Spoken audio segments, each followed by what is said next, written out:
because that's not helping the people. I'm for the people. You know what I mean? They up here saying, look, man, I'm making $80,000. Okay. They can take it from you anytime. Anytime. So don't brag about it. And it's like, it broke up families and everything else now with us.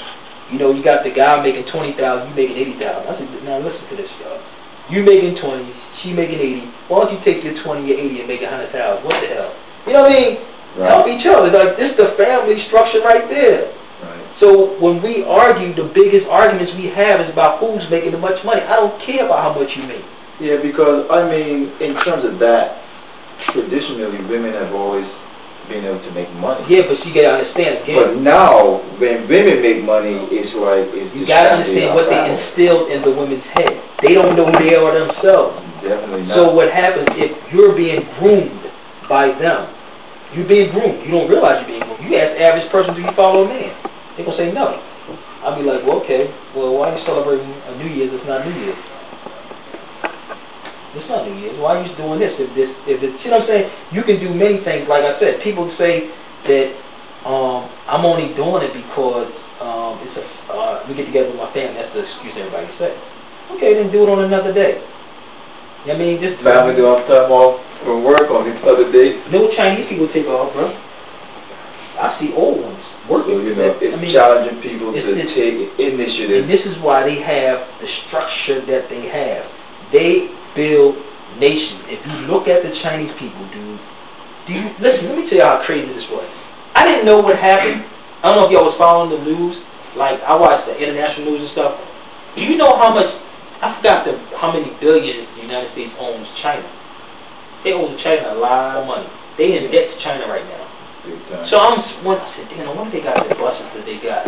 You know, I went to Atlantic City, and they had inside, I think it was Trump Plaza, one of them, they had a table laid out there that you can catch the bus back to Philly or New York. In the casino. Because why? They owe China money. This is not a nation. This is a corporation that borrowed money. So I'm looking at China building their nation up. And they saying, look, they get ready to take over everything right now. China is not playing, dude. They run this thing right. And they're using the people as collateral. The people are property. Given what most Americans believe, the next statement may be more shocking than any previous. The fact is, the United States is not a country, but a corporation contractually created by the Constitution. Your state is a country, per the law, and your original citizenship is of that country. Our founders instituted themselves to be first and foremost citizens of their respective states. As of 1787, those states already had formed a union, and they created the Constitution for the purpose of perfecting that union in forming a national government. They did not intend that the new nation have any jurisdiction or powers over the states or their citizens that were not specifically enumerated in the Constitution. They stated this point quite clearly in Article 1, Section 8, Clause 17 of the Constitution. They granted the United States exclusive legislation in all cases whatsoever over such district not exceeding 10 miles square as may become the seat of the government of the United States, our District of Columbia, and to exercise authority over all places purchased by the consent of the states. And that is all. The framers further secured the rights of the people with the 9th and 10th Amendments in the Bill of Rights. In the 9th, they established that the enumeration in the Constitution of certain rights shall not be construed to deny or disparage others retained by the people. And in the 10th, they made clear that the powers not delegated to the United States by the Constitution, nor prohibited by it to the states, are reserved to the states respectively, or to the people.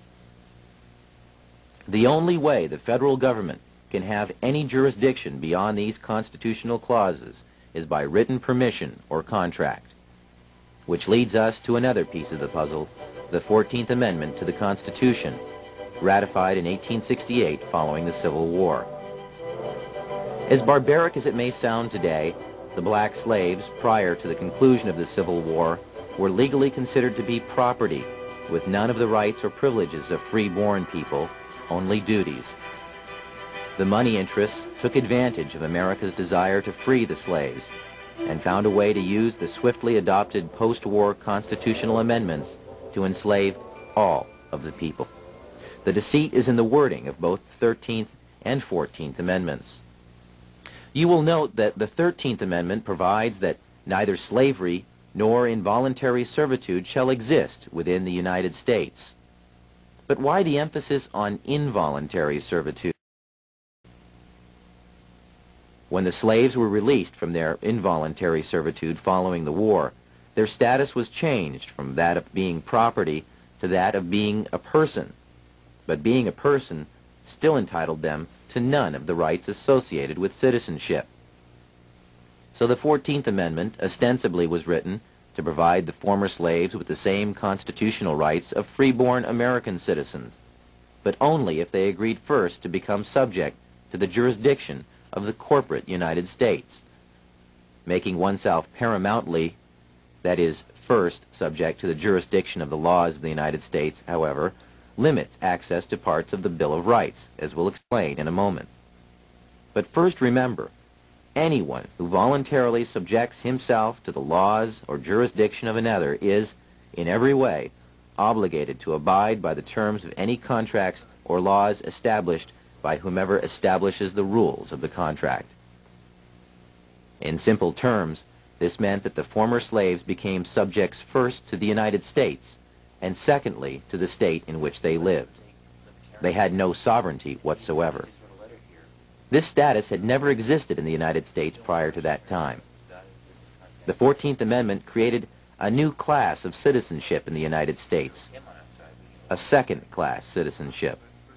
Up until 1868, every American was a paramount citizen of their state, and by virtue of that, also a citizen of the United States, with full individual sovereignty as guaranteed by Amendments 9 and 10 in the Bill of Rights.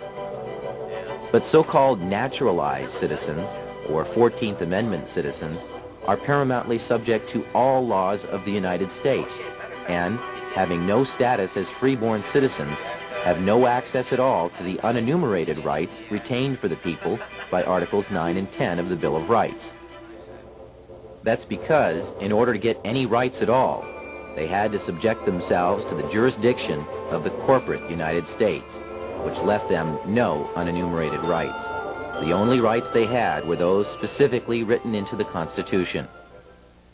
The sad tragedy of America today is that all U.S. citizens, regardless of race, are now 14th Amendment slaves due to contracts with the government of the United States through Social Security, birth certificates, driving licenses, citizenship statements, tax forms, and many other documents. The true paramount citizenship that all Americans deserve is that of their respective state, which is a sovereign citizenship. Such status would exempt them from federal and state income taxes, as well as property. They threaten your life with a gun, they take your property, and they stop your liberty. Those three things that they violate every day with people. If a short detain, that's an arrest. Not booking, it's an arrest.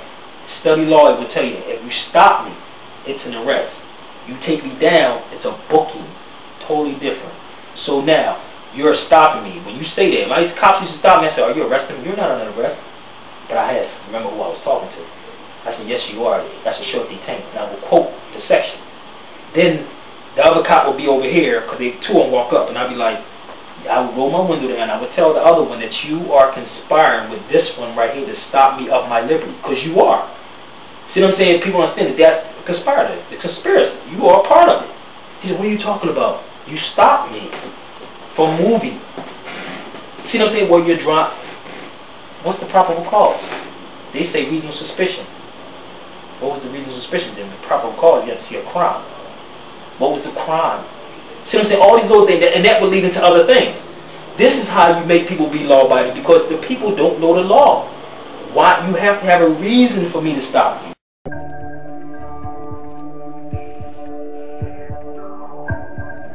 The crazy one scared the shit out of me. Is this guy a lawyer? No. He's an engineer. Nick, look at this.